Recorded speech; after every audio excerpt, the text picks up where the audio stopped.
eto na nga yung update ng hagdanan namin papuntang langit. Tapos na nga nilang malagyan ng mga tubular. Kaya naman sigurado na akong walang gugulong na mga bata sa baba. Pero bago yon, samahan nyo muna akong bilhin yung mga kailangan namin para sa gate. Dito nga kami madalas nabili sa nuts and bolts at pinakamura nga dito. Pagka nga ganitong may binibili kami, madalas nagtatago lang ako sa gilid. May mga kulang pa nga kasing kailangan na gagamitin sa gate. At kailangan nga kasi yung matibay dahil 4 panel nga yung magiging gate namin. At sabi ko nga lagyan din ng gulong para may alalay kahit paano sa dulo. At madami nga kasing nagre-request sa comment section na ipa-automatic gate ko nga daw. Abay, sino ba naman ako para tumanggi?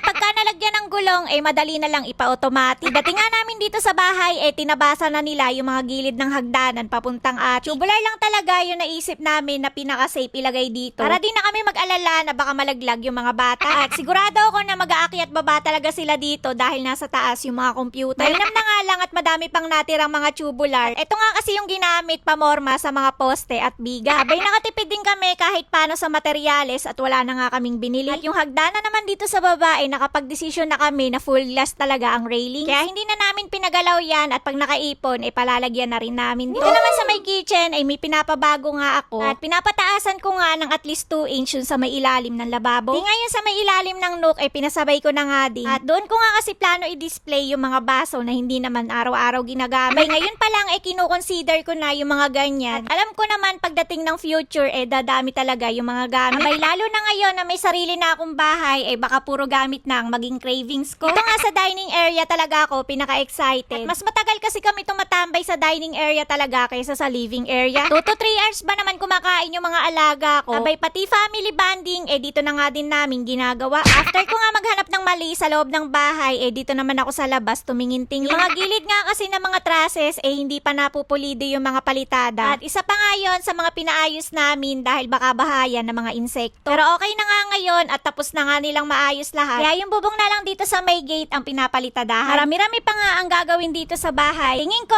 next year tapos na talaga to. At may nagsabi pa nga na magdagdag nga daw kami ng tao para daw matapos kaagad to. Abay, wala naman kaming balak ipatapos to at matagal ko pa nga tong iko-content.